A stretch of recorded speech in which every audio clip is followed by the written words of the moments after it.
Dans un monde où les discours changent plus vite que les lois, où la vérité se camoufle dans les stratégies, les silences et les promesses, il faut plus qu'un simple regard, il faut un œil.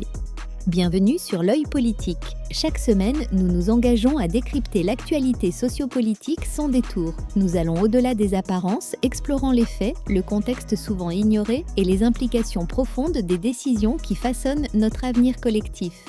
Notre objectif est de vous offrir une analyse incisive fondée sur la rigueur et la clarté. Ici, la politique n'a plus de masque. Chaque élément révélé vise à éclairer ce que les mots n'affirment pas, pour une compréhension plus juste et plus complète. Et bien que la France détienne aujourd'hui l'arme nucléaire, elle ne peut pas menacer impunément l'Afrique avec son arme nucléaire. Parce que l'Afrique souverainiste est en alliance avec la Fédération de Russie qui possède l'arme nucléaire. Et les accords de coopération et de défense russo-africains prévoient une défense mutuelle en cas d'agression par une puissance tierce. Donc, les dirigeants français actuels ne veulent pas acter le fait qu'ils ne peuvent plus militairement vaincre les Africains. Parce que même au 19e siècle, pour vaincre les Africains, les colons français se sont appuyés sur des troupes africaines. Au 20e siècle, pour faire face aux nazis, pour vaincre les nazis, les colons français ont eu besoin des troupes africaines. Ils n'ont toujours pas compris que ces gens-là qui, par millions, sont venus mourir pour permettre à la France de ne pas devenir une colonie allemande. Ces gens-là qui, par millions, sont venus mourir entre les deux guerres mondiales, de 14-18 et de 39-45, ces gens-là, en fait, militairement, on ne peut pas les vaincre s'ils sont unis. L'alliance des États du Sahel ne peut pas être militairement vaincue par la France.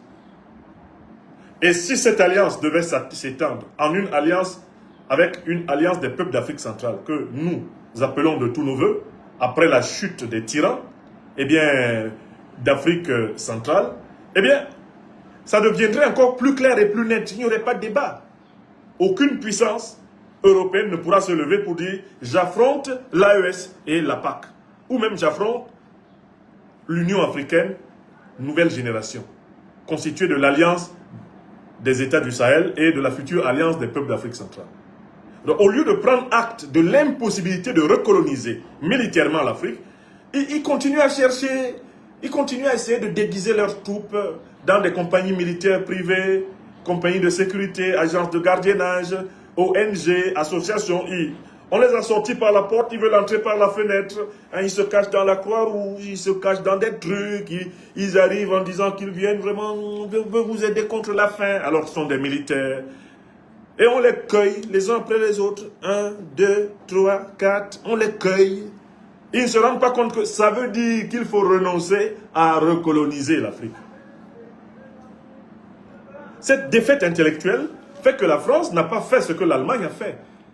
À l'issue des deux guerres mondiales du XXe siècle perdues par l'Allemagne, les Allemands ont reconstitué leur république fédérale sur des bases nouvelles, sur la base d'une économie compétitive, une économie industrialisée et capable d'absorber la main-d'œuvre étrangère pour pouvoir compétir et rivaliser avec les autres puissances économiques du monde. L'Allemagne est première puissance économique d'Europe après avoir perdu toutes ses colonies. Donc la meilleure chose qui ait pu arriver à l'Allemagne, c'était de perdre ses colonies. Elle a été obligée de réfléchir à un modèle endogène, à un modèle autonome de souveraineté. Alors que la pire des choses qui ait pu arriver à la France, c'est de ne pas perdre entièrement ses colonies. Parce que la France est restée dans une dépendance psychologique, une dépendance mentale avec ses colonies. La France ne sait pas elle-même décoloniser. Vous comprenez? C'est ça la défaite intellectuelle et c'est la cause profonde de l'échec de la France. Au niveau des causes profondes, j'ajoute enfin une quatrième grande cause profonde. C'est la perte de confiance du peuple français en ses traditions et en ses valeurs. Tout peuple a des traditions et des valeurs. On dit souvent de la France qu'elle est la fille aînée de l'Église catholique. Voici donc la fameuse fille aînée de l'Église catholique qui met sur le même pied des unions qui ne permettent pas de fonder des familles classiques et des unions qui permettent de fonder des familles classiques. Voici donc la fille aînée de l'Église catholique qui est sous le pouvoir, littéralement, du lobby LGBT. Voici donc la fille aînée, soi-disant de l'Église catholique, avec ses présidents de la République qui sont des chanoines de Latran, mais qui est au cœur de tous les scandales liés à la confusion sexuelle. Voici la situation. Quand une société perd toute confiance en ses propres valeurs. Quand une société perd la définition qu'elle avait du bien et du mal, la définition qu'elle avait de l'homme et de la femme, la définition qu'elle avait de la famille, quand une société perd la notion même de limite, quand une société perd la notion même de dignité de la personne, de fidélité à ses propres traditions, mais elle entre dans une crise profonde. En France, les valeurs de la société, eh bien, multiséculaire française, ces valeurs ont disparu. Il y a une confusion morale dans la transmission des valeurs sociétales. Il y a un brouillage radar dans la tête des enfants qui grandissent dans ce cafouillage mental, entretenu par les dirigeants politiques, par un certain nombre d'intellectuels médiatiques, dont beaucoup sont des cocaïnomanes fiefés, des drogués, des psychopathes. La France en est dans cette situation où des malades mentaux sont ses guides moraux. Oui! Un pays qui a des malades mentaux comme guides moraux est perdu. On a dit malheur à la cité dont le prince est un enfant. Malheur, malheur, oh malheur. Malheur à la cité dont le prince est un enfant. Voici un pays de tradition multiséculaire comme la France qui est, qui est dirigé par des gamins, des individus au comportement de gamins. Oui! Ah, un tel, il écrit sur son CV que lui, il a une maîtrise, il a un master en droit. Quand on le nomme Premier ministre, il enlève. Il enlève ça. Là, il reconnaît qu'il... Non, je n'ai pas eu le master. Ah, oui, je ne l'ai pas eu. Et tu diriges la France. Tu diriges la France. Le gouvernement français, tu le diriges. Tu démissionnes, on te renomme. Hein, un type comme ça. Des gens qui n'ont même pas les compétences intellectuelles élémentaires du français, bien formés, bien instruits, se retrouvent à la tête de la France, à la tête du gouvernement français. Ça ne vous fait pas peur, ça? Où sont passés les penseurs, les philosophes? Où sont passés les grands objecteurs de conscience en France? La place est vide. La place est vide. Les imposteurs sont là. Le pays est sous l'emprise des branleurs, des jouisseurs, d'individus indécis, dont les narines sont fréquemment visitées par des lignes de cocaïne. Comment voulez-vous qu'un pays comme ça fonctionne? Oui! Un pays sans repère, un pays en deçà du bien et du mal, et même par-delà le bien et le mal. Jenseits von Gut und Böse, dirait Nietzsche. Un pays qui a basculé dans le nihilisme, la négation de tout. Vous voulez que ça aille où? C'est un pays qui est en train donc de s'effondrer. Voilà, je vais conclure maintenant mon propos. Au regard de cette description que je viens de vous donner, des causes apparentes et des causes profondes de la crise française, quelles sont les solutions? Je rappelle les solutions ici, parce que quand j'étais militant du Parti socialiste français, je leur avais donné ces solutions, mais ils ne m'avaient pas écouté. Je vais les leur redonner. Première solution, il faut changer la forme de la République française. La France ne peut pas être une république. Elle doit être une fédération.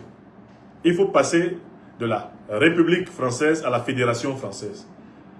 De telle façon qu'un processus d'autonomisation très avancé de tous les départements et territoires outre-mer, dits donc de la France, soit avéré. Au regard de sa multiculturalité, la France ne peut pas être une république, elle doit être une fédération. Deuxième élément.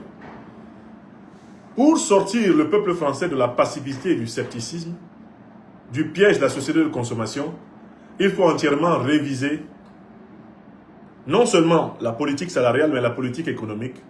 Il faut absolument délivrer les Français du pouvoir de la dette et de l'emprise de la consommation aveugle. Cela veut dire que on doit trouver une solution pour que les revenus augmentent et que cette augmentation des revenus soient affectés à des tâches essentielles, à savoir l'éducation, la transformation du modèle industriel actuel en un modèle industrialo-écologique, les tâches essentielles, refinancer la recherche scientifique de pointe. On doit mettre de l'argent dans ce qui est essentiel et arrêter d'esclavagiser les Français avec le crédit, et notamment le crédit revolving, qu'on appelle encore crédit revolver. L'une des raisons pour laquelle les Français sont dociles, c'est qu'ils sont endettés. Ils ont des dettes, ils ont des charges. Les Français sont l'un des peuples les plus taxés au monde. Le taux d'imposition français est effrayant. Donc, quand vous voyez des Français là le matin, ils ont des problèmes. Ils ont des problèmes de facture de courant qui grimpent tout le temps. Ils ont des problèmes de facture d'eau. Ils ont des problèmes de facture de téléphone. Ils ont des problèmes de remboursement de leur crédit. Ils ont des problèmes pour économiser par rapport à leurs vacances. Ils ont des problèmes pour payer leurs mutuelles de santé qui sont en hausse avec les remboursements qui sont en baisse. Les Français ont des problèmes. Si on n'agit pas sur ces problèmes, pour libérer un peu le cerveau des Français qui ont le nez dans le guidon, ce peuple va s'effondrer et il risque de disparaître. Troisième élément, on doit chasser de l'élite politique française tous les dirigeants moralement et de façon clairement avérée, corrompus. Les menteurs et les opportunistes, il faut les chasser du pouvoir. Le peuple français ne peut pas continuer à faire confiance en des hommes politiques qui lui ont ouvertement menti. Les menteurs doivent être disqualifiés. Les hommes politiques qui sont mêlés à des scandales de corruption, ils doivent être dégagés du jeu politique français. Et les Français doivent cesser de faire confiance de près ou de loin à des opportunistes politiques qui passent d'une position politique à l'extrêmement opposé, uniquement parce que le pouvoir populaire s'y trouve. Au niveau des causes profondes, la solution profonde, c'est la rupture de la soumission de la France à l'Union européenne. Par conséquent, la rupture de la soumission de la France aux États-Unis. La France doit récupérer sa souveraineté.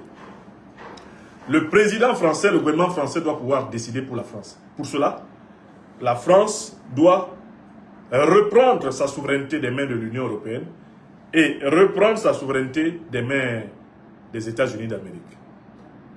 Sans délai. Il faut même un décret qui soit signé pour abolir toutes les souverainetés qui ont été cédées à l'Union européenne et qui sont exercées au nom de la France par les États-Unis. Deuxième élément supplémentaire, la France doit immédiatement cesser sa participation à la déstabilisation de l'Afrique à travers les groupes terroristes. Elle doit cesser tout soutien au terrorisme et engager des négociations diplomatiques pour réparer les dégâts provoqués par son soutien au terrorisme en Afrique. Le président Macron a reconnu en 2017, dans une interview accordée au quotidien Le Figaro au mois de juin, il a dit « Nous, Français, nous avons eu tort de faire la guerre contre la Libye, car il en a résulté partout des États sahéliens faillis et des groupes terroristes qui prospèrent. » Fin de citation. Le président Macron a reconnu donc la responsabilité directe de la France dans l'expansion du terrorisme en Libye et au Sahel, en Afrique. Il est temps d'en tirer des conséquences en termes de réparation, en termes de rétribution. D'abord, en cessant le soutien à Al-Qaïda et l'État islamique, en cessant de donner le tapis rouge à des chefs d'Al-Qaïda et l'État islamique comme Mohamed Al-Joulani, alias Ahmed Al-Shara, le criminel d'Al-Qaïda qui est à la tête de la Syrie et qui a été reçu le 7 mai 2025 sur le tapis rouge du palais de l'Élysée. Il faut que la France à venir, rompe avec les organisations terroristes. Et qu'elle s'engage à réparer les dégâts provoqués par, justement, sa participation à la déstabilisation de l'Afrique, aux côtés des organisations terroristes. Donc, les réparations. Il faut que la duplicité géopolitique et géostratégique française en Afrique cesse. Si elle ne cesse pas, la situation de la France va s'aggraver. Car il va lui arriver sur son sol ce qu'elle fait aux autres sur leur sol. Ceux qui font ami avec les terroristes finissent toujours par être attaqués par les terroristes. Et la France a déjà connu sur son propre sol les contre-coups de ces groupes terroristes avec lesquels elle a pourtant opéré en Libye. Quand elle opérait en 2011 en Libye, aux côtés d'Al-Qaïda et de l'État islamique, la France était loin, je crois, de savoir que un certain 13 novembre 2015, eh bien, Al-Qaïda et l'État islamique allaient l'attaquer au Bataclan et tuer, et tuer 130 personnes en une soirée.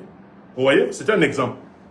Les attaques de la promenade de Nice, toutes les attaques là, elles viennent du fait qu'au plus haut niveau, il y a eu des complaisances envers les groupes terroristes.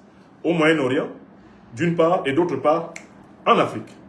Si la France continue dans ses complaisances, le territoire français va être exposé à la multiplication des œuvres de ces criminels avec lesquels elle s'associe contre les Africains en Afrique.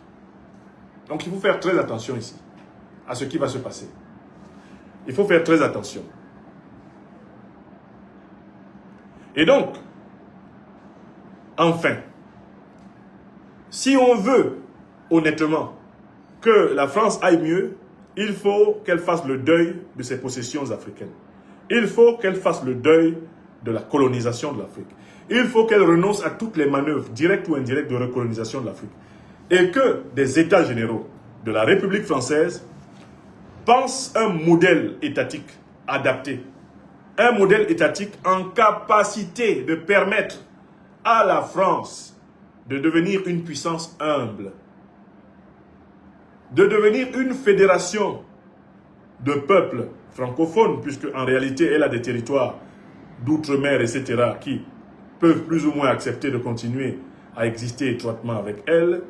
Il faut que la France renonce au modèle de la domination, au modèle impérial, au modèle colonial, et qu'elle pense vraiment, comme je l'ai dit, son modèle fédéral. Ce modèle doit être pensé sans l'exploitation éhontée de l'Afrique, sans l'agression contre l'Afrique.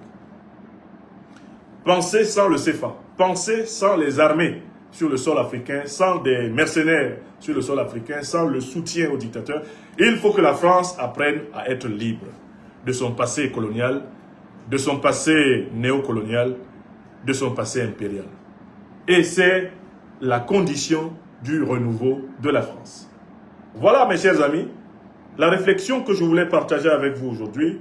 Donnez-la partout en France, donnez-la aux dirigeants, donnez-la aux politiques, donnez-la aux militants, donnez-la au peuple français et donnez-la à l'ensemble des peuples du monde qui doivent pouvoir témoigner que nous avons aidé la France à mettre fin à l'ignominie de sa politique actuelle et que nous l'avons fait avec un langage de vérité, de responsabilité et de justice. Ainsi soit-il.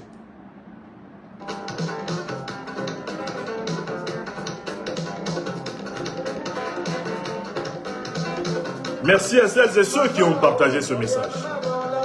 Maintenant, vous savez pourquoi la France va de mal en pire. Et vous savez pourquoi la France va de mal en pire et vous savez comment la France peut se redresser. C'est le problème des dirigeants français s'ils veulent se redresser. D'accord?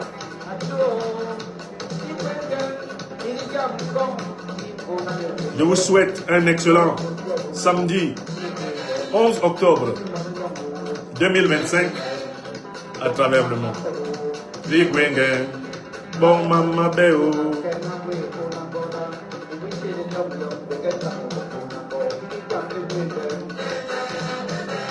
Iki jam ligwenge. Iki jam ligwenge. Iki jam ligwenge. Ouais, la prochaine fois que je serai au Burkina, j'irai à Bobo Dioulasso. Je vais visiter un certain nombre de villes de l'intérieur du Burkina. Mes amis de Bobo Dioulasso, je vous remercie. Ah non, c'est du bon thé. Hein? C'est le bon thé qu'on a ici à Bamako. Hein? Du très bon thé. Ligwengen, maman. Maman ligwengen, gen, gen. Wengen, gen, gen. Dans les prochains jours, votre serviteur répondra à de nouvelles invitations internationales. Sur le continent européen, votre serviteur répond dans les prochains jours à de nouvelles et très importantes invitations internationales. Vous aurez des nouvelles.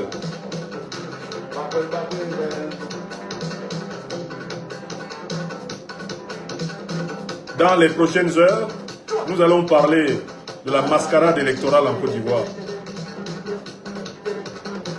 et de la chute inévitable de Ouattara Draman, le satrape qui est venu de Sendou pour troubler la paix des Ivoiriens et ayant renié notre belle terre burkinabé de Sendou dans l'espoir de troubler toute l'Afrique avant d'être bientôt dégagé. Nous allons en parler. Ce sera l'objet de la prochaine conversation autour de 14 heures.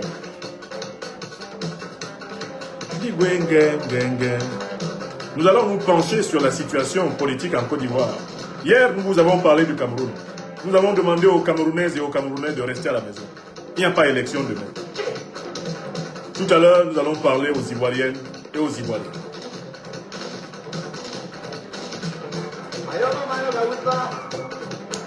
Portez-vous bien. Soyez bénis. Soutien total au peuple de Côte d'Ivoire dans sa mobilisation pour se libérer du tyran Ouattara Draman. Soutien total à tous les peuples africains en lutte pour se libérer des tyrans.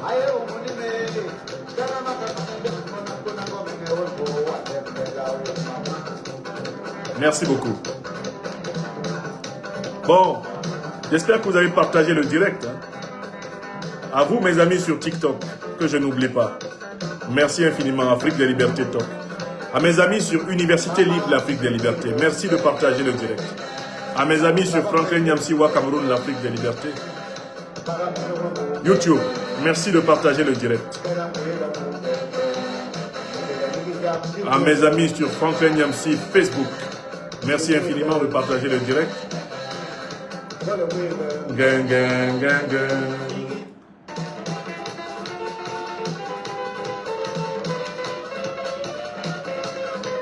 Alors, sur TikTok, sur YouTube et Facebook, vous étiez au total 5000 environ, presque 5000 au total en direct sur les chaînes YouTube et Facebook. Sur TikTok, je saurai combien vous étiez tout à l'heure. À plus tard. Voilà, vous étiez 12 000.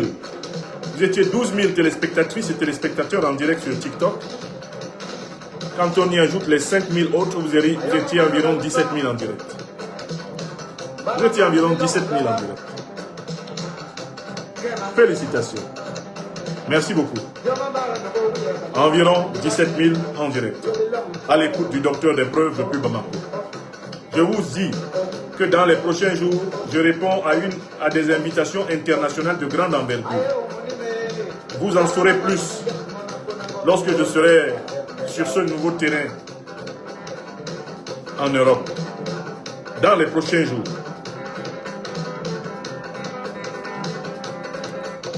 Portez-vous bien. À tout à l'heure pour parler de la Côte d'Ivoire. Ce sera le second sujet.